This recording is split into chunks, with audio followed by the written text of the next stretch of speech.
Hello everyone. हमारा आज का टॉपिक है कि कंसंट्रेशन को, किसी सॉल्यूशन की कंसंट्रेशन को किस टर्म्स में हम एक्सप्रेस कर सकते हैं। उससे पहले हमें सॉल्यूशन के बारे में पता होना चाहिए। What is solution? सॉल्यूशन क्या होता है? It is a homogeneous mixture of two or more chemically non reacting substances.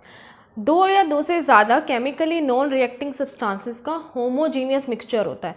Homogeneous का मतलब कि जो कंपोनेंट्स हैं वो सेम फेज में आ जाते हैं जब उनको मिक्स करते हो। जैसे शुगर और वाटर को मिक्स करते हो तो वो शुगर उसके अंदर बिल्कुल कंप्लीटली मिक्स हो जाती है, तो वो सेम फेज में ही आ जाती है। It also appear as liquid.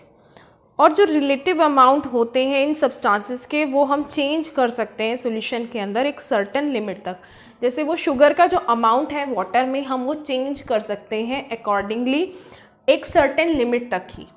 एक सॉल्यूशन जिसके दो कंपोनेंट्स होते हैं उसको बोलते हैं बाइनरी सॉल्यूशन।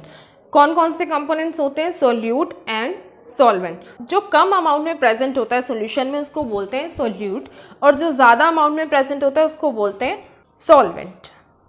फिर उसके बाद है मेथड्स ऑफ एक्सप्रेसिंग कंसंट्रेशन। कौन कौन से टर्म्स हम यूज़ करते हैं? सबसे फर्स्ट है मास परसेंट। मास परसेंट क्या होती है? सोल्यूट का मास ग्राम्स में, कि कितना मास सोल्यूट का प्रेजेंट है ग्राम्स में इन 100 gram of solution.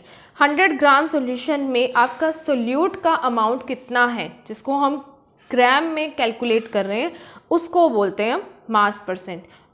Mass of solute divided by mass of solution into 100, ये होती है मास परसेंट। क्योंकि सिर्फ मासेस की टर्म्स को आप यहाँ पर ले रहे हो और 100 से मल्टीप्लाई कर रहे हो, तो ये हो गया मास परसेंट। और इसको सिंपल डिनोट करते हो परसेंट के सिंबल से। इसका जो सिंबल होता है रिप्रेजेंट करने का मास परसेंट को, वो हम करते हैं सिंपल इस सिंबल से। ठीक है। सेकेंड है मोलैलिटी। मोलैलिटी क्या होती है? Number of moles of solute dissolved in 1 kilogram of solvent. पर किलोग्राम सॉल्वेंट में कितने मोल्स सोल्यूट के डिजॉल्व हैं, उसको बोलते हैं मोलैलिटी। और इसको हम रिप्रेजेंट करते हैं स्मॉल m से, क्योंकि कैपिटल M जो है वो सिंबल होता है मोलैरिटी का, which is next concentration term. Molality को कैलकुलेट करने का फॉर्मूला ये लिख दिया मैंने यहाँ पे, number of moles of solute divided by mass of solvent in kilogram. अगर आप यहाँ पर मास ले रहे हो ग्राम में, अगर ये वाला जो मास है आपने इसको ग्राम में लिया है, कि ऊपर moles of solute divided by mass of solvent in gram, तो इसको 1000 से मल्टीप्लाई करोगे। स्टूडेंट्स क्या करते हैं, किलोग्राम में लिखी होती है टर्म, उसको भी 1000 से मल्टीप्लाई कर देते हैं, बट ऐसा नहीं होता है। किलोग्राम में लिया है अगर आपने टर्म को, तो उसको 1000 से मल्टीप्लाई नहीं करोगे।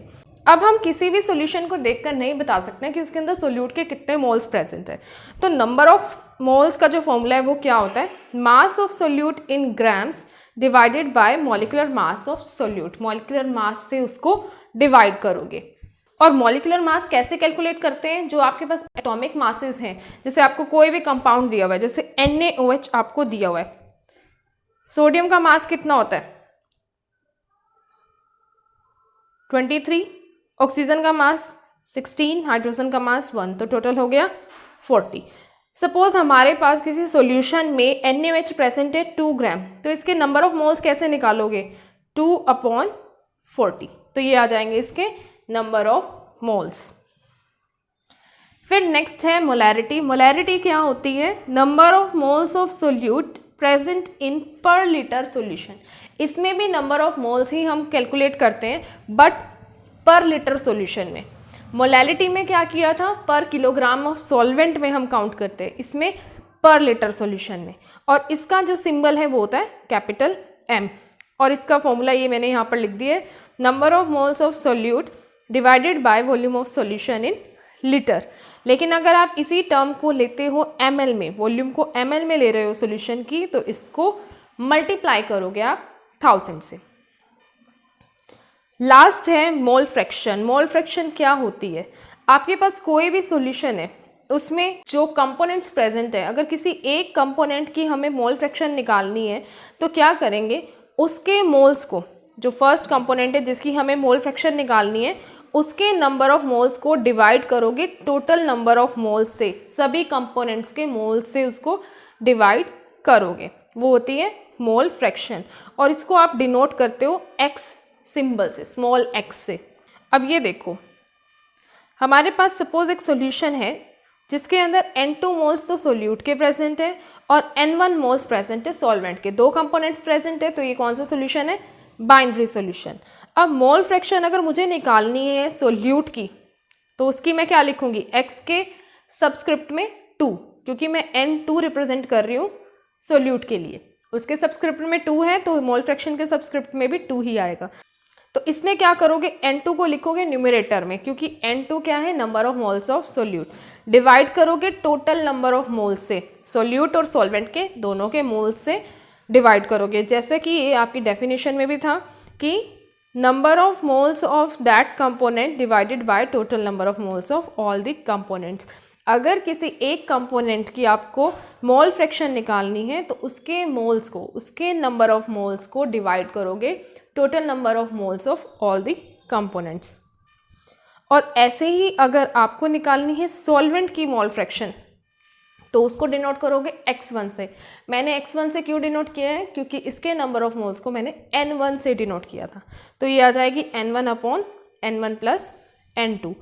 और इसको रिप्रेजेंट करते हैं सिंबल x से, एज आई टोल्ड यू।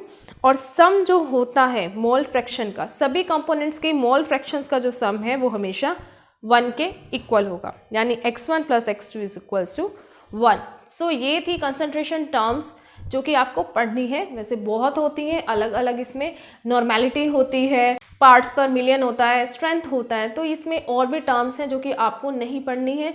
आपके सिलेबस में सिर्फ यही मेंशन्ड है, आपको ये पढ़नी है। तो यहाँ पर ये टॉपिक भी आपका कंप्लीट। Thank you.